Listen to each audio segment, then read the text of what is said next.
Dear matrix method से इस video में हम लोग बात करेंगे एक और इम्पोर्टेंट क्वेश्चन जो बोर्ड के लिए बहुत ही इम्पोर्टेंट क्वेश्चन है। इस क्वेश्चन में दिया हुआ है कि A is a matrix, then find A inverse and hence solve this system of linear equation.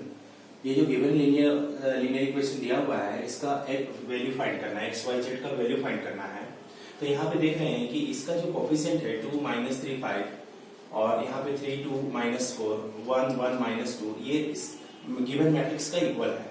तो हम लोग इसको लिख सकते हैं कि late A is a matrix of 2 - 3 5 3 2 - 4 1 1 - 2 and जो B दिया हुआ है यहाँ पे B इसको बोलते हैं 11 - 5 और -3 एंड X इक्वल टू क्या होगा XYZ। तो सबसे पहले हम लोग को A इनवर्स फाइंड करना होगा। A इनवर्स के लिए हम लोग सबसे पहले डिटरमिनेंट फाइंड करते हैं। तो determinant of A equal to क्या होगा, तो सबसे पहले ये मैट्रिक्स को डिटरमिनेंट फॉर्म में लिखना होगा 2 - 3 5 3 2 - 4 1 1 - 2 1 1 - 2। ठीक है, अब इसको डायरेक्ट भी एक्सपेंड कर सकते हैं और नहीं तो हम लोग सबसे पहले इसको रिड्यूस भी कर सकते हैं। जैसे यहाँ पे हमने एक ऑपरेशन लगा रहा हूँ कि R1 tends to R1 - 2R3।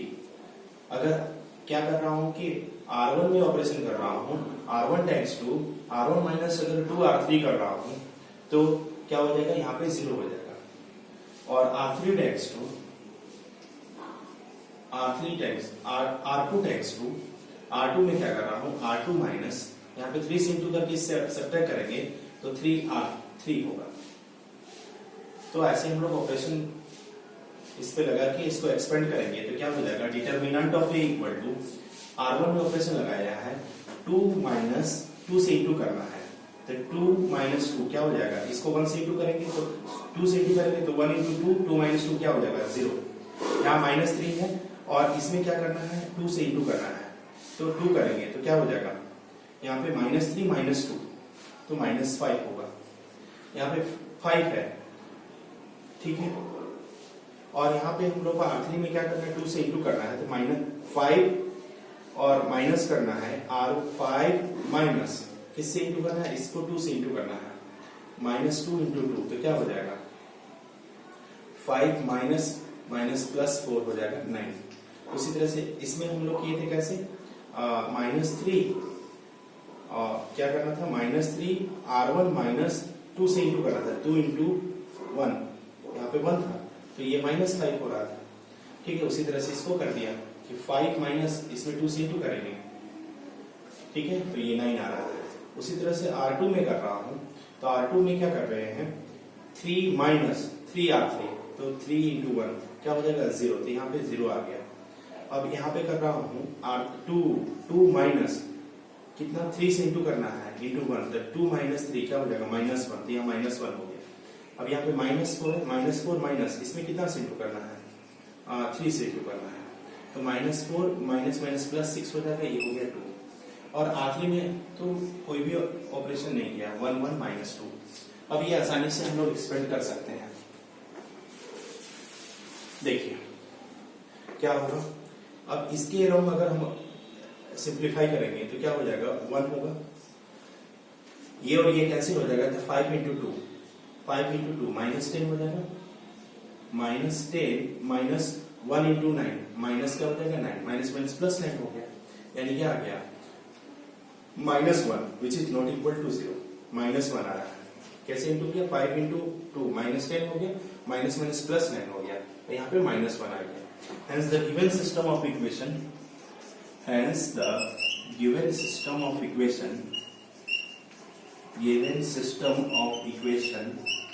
has unique solution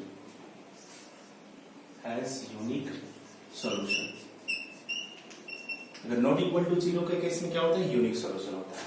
तो सबसे पहला हम लोग काम किया ए मॉडे फाइंड करना, डिटरमिनेंट ऑफ ए फाइंड कर लिया, फर्स्ट स्टेप इसको मैं बोल रहा हूँ। सेकेंड क्या है कोफैक्टर्स। नाउ द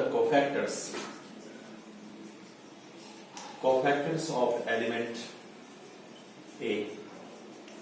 कोफैक्टर्स के लिए कितने पोजीशन होंगे, तो 9 पोजीशन होंगे। सबसे पहले इस पोजीशन को A11, A12 A13, इसके बाद A21 A22 A23 A31 A32 A33, ठीक है, ये पोजीशन होगा। और मैं साइन कन्वेंशन बताया था कि जहां पे ओड होता है वहां पे माइनस होता है, तो plus minus plus minus plus minus plus minus, ये माइनस होगा। 2 और 1 3 ओड हो रहा है, माइनस 2 3 5 ओड हो रहा है, इसको ऐड करेंगे तो इवन हो रहा है, तो ये साइन कन्वेंशन, ठीक है। साइन कन्वेंशन के लिए ऐसे यूज कर सकते हैं, plus minus plus minus plus minus plus minus plus, इस तरह से। अब इसके कंपेयर करने के उसका साइन पुट करेंगे।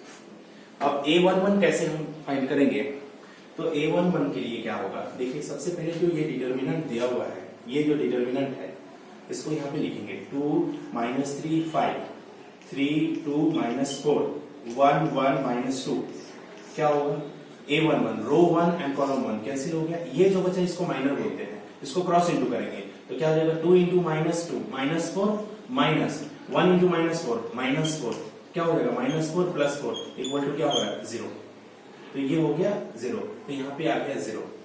अगेन हम लोग इसको इस तरह से सभी के लिए लिख देंगे, अगर लिख के बनाएंगे तो कोई एरर नहीं होगा, और अगर एरर होगा तो ये बोर्ड में 5 और 6 मार्क्स के क्वेश्चन आते हैं तो ये एरर हो जाएगा, इसलिए हर टर्म में लिख के अगर आप बनाते हैं तो बहुत अच्छा है। 3 2 माइनस 4 1 1 माइनस 2, क्या होगा रो 1 एंड कॉलम 2, इसमें क्या हो रहा है 3 इंटू 2 माइनस 6 माइनस 1 इंटू क्या हो रहा है माइनस 4, तो minus minus plus 4 equal to minus 2 हो रहा है, ठीक है। 1 इंटू माइनस प्लस 4 हो गया माइनस 2, तो यहाँ पे माइनस 2 आ गया। इसी तरह से हम लोग यहाँ पे डायरेक्ट भी करके लिख सकते हैं कि row 1 and column 3, row 1 and column 3 ये बच रहा है 3 इंटू 1 1 माइनस 2, तो 3 माइनस 1 3 माइनस 2 3 माइनस 2 क्या हो रहा है 1 होगा, तो ये 1 होगा। लेकिन इसमें डायरेक्ट करने से हो सकता है कि एरर हो, इसलिए अगर हर टर्म में आप लिख के करेंगे या माइनर को फाइंड करके कोफैक्टर को लिखेंगे तो ज्यादा बेटर होगा। 2 माइनस 3 5 3 2 माइनस 4 1 1 माइनस 2, क्या है इस बार 2 1 है, रो 2 एंड कॉलम 1 क्या हो रहा है माइनस 3 5 1 माइनस 2, अब इसको इंटू करेंगे तो 3 2 क्या होगा 6 माइनस 5 इक्वल टू 1, तो यहाँ पे क्या है 1 आ रहा है, ठीक है। इसी तरह से हम लोग फिर से आगे लिखेंगे 2 माइनस 3 5 और उसके बाद है 3 2 माइनस 4 1 1 माइनस 2, ये हो गया, ये चीज को लिख लिया। इस बार है 2 2 रो 2 एंड कॉलम 2 कैंसिल आउट हो जाएगा, तो क्या बचेगा 2 5 1 माइनस 2, इसको मल्टीप्लाई करेंगे तो क्या हो जाएगा 2 into minus 2 minus 4 minus 5 equal to minus 9, तो यहाँ पे आ रहा है माइनस 9। तो इसी तरह से हम सारा टर्म के लिए कोफैक्टर्स फाइंड करेंगे, ठीक है। अब 2 3 है 2 माइनस 3 5 3 2 माइनस 4 1 1 माइनस 2, इस बार क्या है रो 2 एंड कॉलम 3, ठीक है। तो अब 2 इंटू 1 यहाँ 2 बचा 2 माइनस 3 1 1, इसको इंटू करेंगे क्या हो जाएगा 2 into 1 2 minus 1 into minus 3 plus 3 equal to 5 हो रहा है, तो यहाँ पे क्या होगा 5, ठीक है। अगेन हम लोग अब 3 1 की बात करेंगे, 3 1 क्या होगा, तो 2 माइनस 3 5 3 2 माइनस 4 1 1 माइनस 2, क्या होगा रो 3 एंड कॉलम 1 क्या होगा, तो माइनस 3 इंटू माइनस 4, तो क्या हो जाएगा माइनस माइनस प्लस 12 माइनस 5 2 क्या हो जाएगा 10 इक्वल टू 2, तो यहाँ पे 2 आ गया। नेक्स्ट इसी तरह से रो 3 एंड कॉलम 2 रहता तो क्या होता, तो ये बचता, ये जो मैं ये लिख रहा हूँ रो 3 एंड कॉलम 2, इस केस के लिए मैं बोल रहा हूँ 2 5 3 माइनस 4 ये बचता, ठीक है। तो इसको इंटू करेंगे तो क्या हो जाएगा माइनस 8 माइनस 15 माइनस 8 4 2 जा माइनस 8 और 5 3 जा 15, तो ये हो जाएगा माइनस 23, तो यहाँ पे आ गया माइनस 23, माइनस पहले से है और ये माइनस क्या होगा माइनस 23, ठीक है। नेक्स्ट लास्ट हम लोग निकाल सकते हैं क्या है रो 3 एंड कॉलम 3, रो 3 कॉलम 3 ये बचा है 2 इंटू 2 4 माइनस 3 3 जा 9, तो 9 ऑफ क्या हो जाएगा 2 2 जा 4 माइनस 9 माइनस माइनस प्लस 9 हो जा रहा है, तो 9 और 4 कितना हो जाएगा 30, तो यहाँ पे हो गया 30। तो सबसे इंपॉर्टेंट डियर इसमें क्या है, कोफैक्टर्स निकालना। कोफैक्टर्स निकालेंगे तो आसानी से हम लोग आगे अब एडजॉइंट फाइंड कर सकते हैं। इसका थर्ड नंबर में हम लोग एडजॉइंट फाइंड करेंगे। एडजॉइंट ऑफ ये क्या है, तो ये जो एलिमेंट आया इसको लिखेंगे माइनस माइनस प्लस 2 1 -1, और यहाँ पे क्या है -9 -5, यहाँ पे 2 है और ये +23 और ये 13 है। इसका ट्रांसपोज हम लोग करते हैं। ट्रांसपोज का मतलब क्या है कि रो को कॉलम में कन्वर्ट करेंगे। तो एडजॉइंट ऑफ ए क्या होगा, तो एडजॉइंट ऑफ ए होगा 0 2 1 -1 -9 -5 और 2, ये हो गया 23, ये 23 और ये क्या है 13। ये एडजॉइंट आ गया। एडजॉइंट थर्ड स्टेप हो गया। फोर्थ स्टेप में हम लोग क्या फाइंड करते हैं, ए इनवर्स। ए इनवर्स, तो ए इनवर्स इक्वल टू क्या होता है 1 bye determinant of A into क्या एडजॉइंट ए। एडजॉइंट ए, यही ए इनवर्स हमको फाइंड करना है।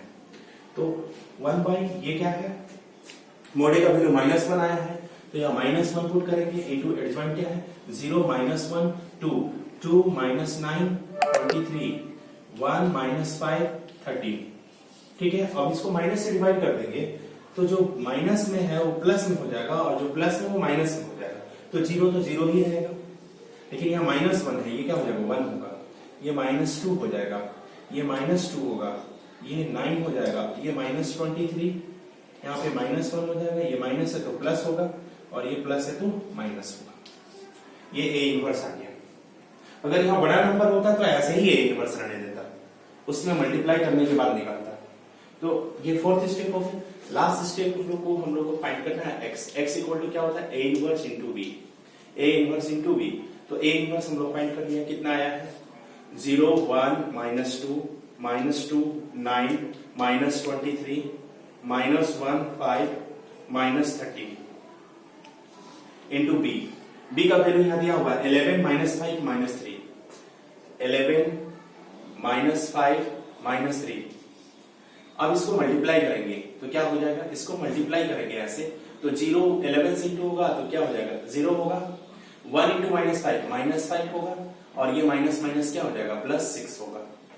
ठीक है, अब इसको ये जो 3 एलिमेंट है इससे होगा तो -2 इंटू 11 -22 और 9 5 से -45 और ये कितना हो जाएगा माइनस माइनस प्लस 3 3 या क्या हो जाएगा 9 और 3 2 जा 6 69 हो गया।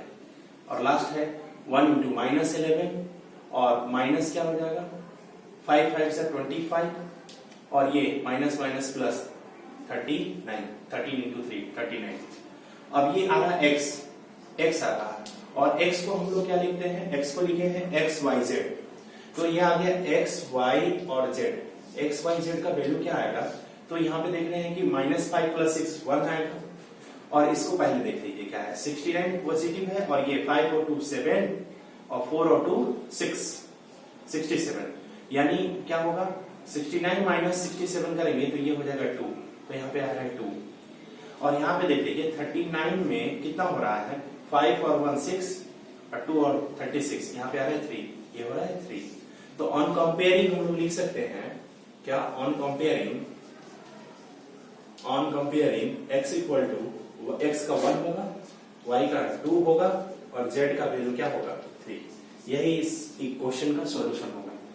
अगर इसको चेक करना चाहते हैं तो 1 2 3 को यहाँ पे पुट करके आप चेक कर सकते हैं कि ये सही है कि नहीं। किसी भी एक इक्वेशन में आप चेक कर सकते हैं कि ये सॉल्यूशन सही है कि नहीं।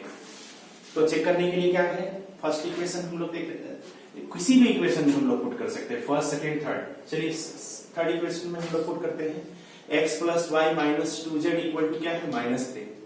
x का वैल्यू 1 है, y का वैल्यू 2 है और z का वैल्यू 3 है। तो क्या आ रहा है 1 + 2 3 - 6 इक्वल टू क्या हो रहा है -3। मतलब ये सेटिस्फाइड कर रहा है, हेंस द गिवन सिस्टम, ये जो सॉल्यूशन है x y z ये ट्रू है। क्लियर है। तो इस तरह से इस स्टेप का क्वेश्चन हम लोग सॉल्व कर सकते हैं बोर्ड के लिए।